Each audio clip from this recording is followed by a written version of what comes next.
ಎಂಥ ಸುಗಂಧ ಇದೆ ಇದು ರೋಸ್ಮೆರಿ. ಈ ರೋಸ್ಮೆರಿ ಬಗ್ಗೆ ಕೇಳದೆ ಇರೋರೇ ಇಲ್ಲ.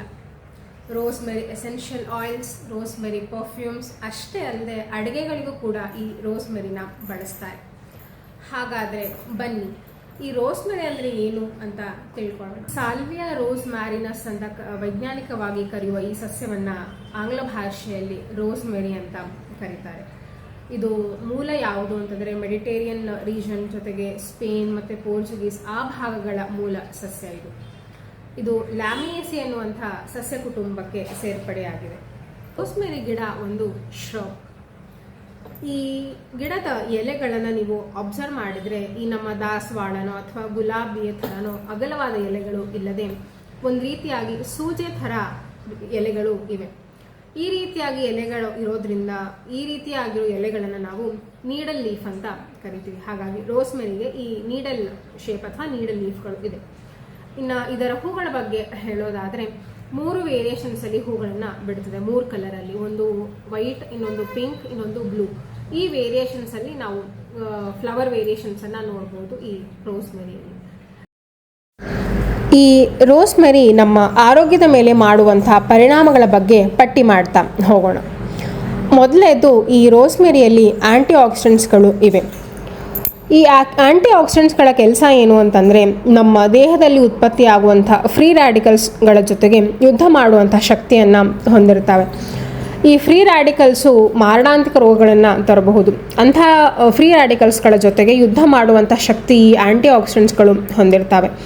ಹಾಗಾಗಿ ಅಂಥ ಆ್ಯಂಟಿ ಆಕ್ಸಿಡೆಂಟ್ಸ್ಗಳು ಈ ರೋಸ್ಮೆರಿಯಲ್ಲಿ ಇದೆ. ಇನ್ನು ಕೆಲವು ರಿಸರ್ಚ್ಗಳ ಪ್ರಕಾರ ನಮ್ಮ ಮಾನಸಿಕ ಆರೋಗ್ಯವನ್ನು ಕಾಪಾಡುವಂಥ ಶಕ್ತಿ ಈ ರೋಸ್ಮೆರಿಗೆ ಇದೆ ಅಂತ ಹೇಳ್ತಾರೆ.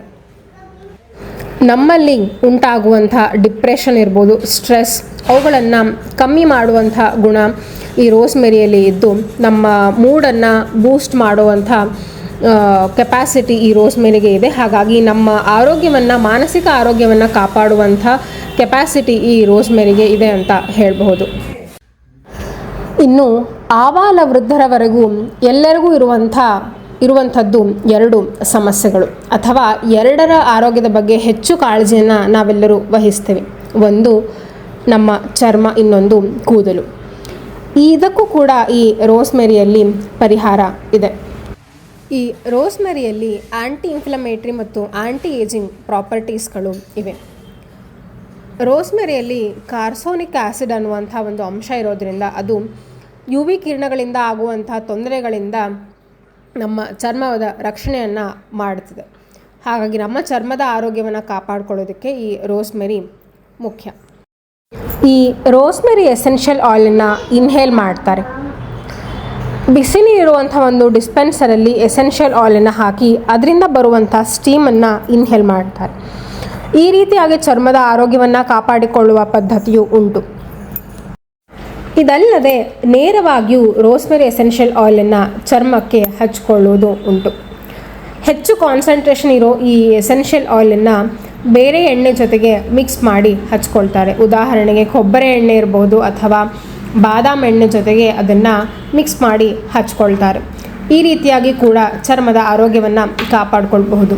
ಚರ್ಮದಲ್ಲಿ ಇರುವಂಥ ಪೋರ್ಗಳಿರ್ಬೋದು ಅಥವಾ ಕಲೆಗಳಿರ್ಬೋದು ಅದೆಲ್ಲವನ್ನು ನಿವಾರಿಸುವಂಥ ಶಕ್ತಿ ಈ ರೋಸ್ಮೆರಿ ಎಸೆನ್ಷಿಯಲ್ ಆಯಿಲಿಗೆ ಇದೆ. ಇನ್ನು ಕೂದಲ ಸಮಸ್ಯೆಗಳಿಗೂ ಕೂಡ ಇದು ರಾಮಬಾಣ. ಪುರುಷ ಮತ್ತು ಸ್ತ್ರೀಯರಲ್ಲಿ ಉಂಟಾಗುವಂಥ ಬಾಲ್ಡ್ನೆಸ್ ಏನಿರುತ್ತೆ ಅದನ್ನು ಪರಿಹಾರ ಮಾಡುವಂಥ ಶಕ್ತಿ ಈ ರೋಸ್ಮೆರಿ ಎಸೆನ್ಷಿಯಲ್ ಆಯಿಲಿಗೆ ಇದೆ. ಹಾಗಾಗಿ ಈ ರೋಸ್ಮೆರಿ ಎಸೆನ್ಷಿಯಲ್ ಆಯಿಲನ್ನು ನಮ್ಮ ಸ್ಕಾಲ್ಪಿಗೆ, ತಲೆಗೆ ಹಚ್ಕೊಂಡ್ರೆ ಕೂದಲ ಆರೋಗ್ಯ ಕೂಡ ಚೆನ್ನಾಗಿ ಇರ್ತದೆ ಅಂತ ಹೇಳಬಹುದು. ನೆನಪಿನ ಶಕ್ತಿಯನ್ನು ಹೆಚ್ಚಿಸುವಂಥ ಗುಣ ಇರೋದರ ಜೊತೆಗೆ ಎಪಿಲೆಪ್ಸಿ ಮತ್ತು ಅಲ್ಝೈಮರ್ ಅಂಥ ಕಾಯಿಲೆಗಳ ವಿರುದ್ಧವೂ ಹೋರಾಡುವಂಥ ಗುಣ ಈ ಸಸ್ಯದಲ್ಲಿ ಇದೆ. ರೋಸ್ಮೆರಿ ಅನಾಲ್ಜೆಸಿಕ್ ಆಗಿ ಕೆಲಸ ಮಾಡ್ತದೆ, ಅಂದರೆ ಪೇನ್ ರಿಲೀವರ್ ಆಗಿ ಕೆಲಸ ಮಾಡ್ತದೆ. ಆಂಟಿಬ್ಯಾಕ್ಟೀರಿಯಲ್ ಪ್ರಾಪರ್ಟಿ ಹೊಂದಿರುವಂಥ ಈ ರೋಸ್ಮೆರಿಯನ್ನು ಬಳಸೋದ್ರಿಂದ ಗಾಯಗಳು ಬೇಗ ವಾಸಿ ಆಗ್ತವೆ. ಇಷ್ಟೆಲ್ಲ ಗುಣಗಳಿರುವಂಥ ಈ ರೋಸ್ಮೆರಿಯನ್ನು ಹೇಗೆ ಬಳಸೋದು? ರೋಸ್ಮೆರಿಯನ್ನು ಎಸೆನ್ಷಿಯಲ್ ಆಯಿಲ್ ರೂಪದಲ್ಲಿ ಬಳಸಬಹುದು. ಅಥವಾ ಟೀ ಮಾಡಿಕೊಂಡು ಕುಡಿಬೋದು. ಕುದಿತಾ ಇರುವಂತಹ ನೀರಿಗೆ ಈ ರೋಸ್ಮೆರಿ ಎಲೆಗಳನ್ನು ಹಾಕಿ ನಂತರ ಅದನ್ನು ಶೋಧಿಸಿ ಕುಡಿಯೋದ್ರಿಂದ ನಮ್ಮ ಆರೋಗ್ಯದ ಮೇಲೆ ಹೆಚ್ಚು ಪ್ರಭಾವವನ್ನು ಬೀರುತ್ತದೆ. ನಮ್ಮ ದೇಹದ ಆರೋಗ್ಯವನ್ನು ಅರಿತು ವೈದ್ಯರ ಸಲಹೆ ಜೊತೆಗೆ ಇದನ್ನು ಬಳಸುವುದು ಹೆಚ್ಚು ಉತ್ತಮ ಅನ್ನೋದು ಪ್ರಜ್ಞಾವಂತರ ವಾದ. ಒಂದು ಸಂತೋಷದ ವಿಷಯ ಏನು ಅಂತಂದರೆ, ಇಷ್ಟೆಲ್ಲ ಉಪಯೋಗ ಇರುವಂಥ ಈ ರೋಸ್ಮೆರಿಯನ್ನು ನಮ್ಮ ಮನೆಯಲ್ಲಿ ಸುಲಭವಾಗಿ ಬೆಳೆಸಬಹುದು.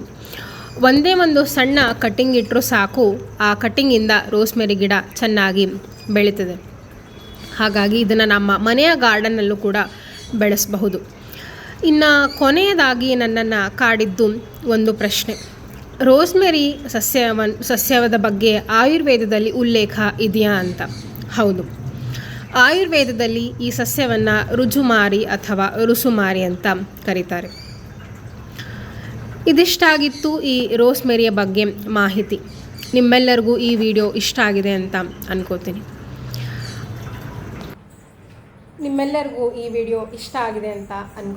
ಮತ್ತೆ ಮುಂದಿನ ವಿಡಿಯೋದಲ್ಲಿ ಮತ್ತೊಂದು ಸಸ್ಯದ ವೈಶಿಷ್ಟ್ಯತೆ ಬಗ್ಗೆ ಮಾತಾಡೋಣ ಅಂತ ಹೇಳ್ತಾ, ವಂದೇ ಮಾತರಂ, ಜೈ ಕರ್ನಾಟಕ ಮಾತೆ. ಧನ್ಯವಾದಗಳು.